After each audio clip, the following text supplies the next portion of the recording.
কিরে বাতিজা হেলাল কইতে আইলো আর কইতে আইছো এদিকে আয় হন।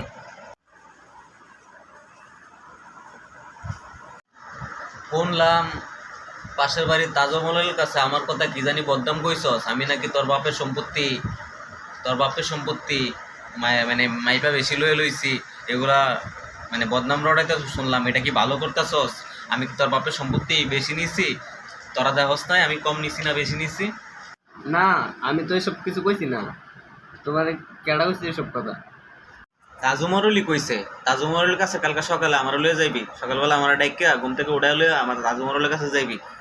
যদি প্রমাণ হয় তোর কিন্তু কোটিং বিচার হইব। আমি তোর বাপেরও বইলা রাখছি বিষয়টা। তোর বাপে সব কিছুই জানে, এই বিষয়ে সব কিছুই জানে তোর বাপে। তুই যে আমার নামে বদনাম রটাইছস এটা তোর বাপে ভালো রকমই জানে। আগামীকালকে সকালবেলা তুই আমার ডাইকা লয়ে যাবি তাজুমরলের কাছে, আমি যামু, তুইও লগে যাবি, তারপরে নে বিচার হইব।